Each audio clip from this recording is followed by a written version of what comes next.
மக்கள் தொகை அடிப்படையிலான மறுசீரமைப்பு என்பது தமிழ்நாட்டிற்கு மட்டுமல்ல, ஆந்திரா, கர்நாடகா, கேரளா, பஞ்சாப், ஒடிசா, மேற்கு வங்கம், ஹிமாச்சல், உத்தரகண்ட், வடகிழக்கு மாநிலங்களும் பலத்த சேதத்தை ஏற்படுத்த வல்லது என்பதை உணர்ந்து அனைத்து கட்சி கூட்டத்திற்கு ஏற்பாடு செய்திருக்கும் மாண்புமிகு தமிழ்நாடு முதல்வர் திரு மு.க. ஸ்டாலின் அவர்களுக்கும் தமிழ்நாட்டின் பிற கட்சிகளையும் நான் மனதார பாராட்டுகிறேன்.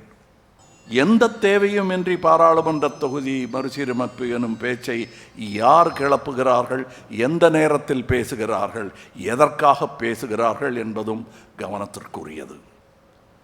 மாநிலங்கள் உரிமைகளில் தலையிடுவதும், வருடாந்திர பட்ஜெட்டில் தேர்தல் வரவிருக்கும் மாநிலங்களுக்கு மட்டுமே அதிக நிதி ஒதுக்குவதும், தமிழ்நாட்டிற்கான நியாயமான நிதி பகிர்வை மறுப்பதும், பேரிடர் காலங்களில் நமது கூக்குரலுக்கு செவி சாய்க்காததும், மும்மொழி கொள்கை எனும் பெயரில் ஹிந்தியை திணிப்பதும், எம் பேச்சை கேட்டால்தான் நிதி தருவேன் எனும் மிரட்டுவதும் ஒரு ஒன்றிய அரசின் செயலாக தெரியவில்லை.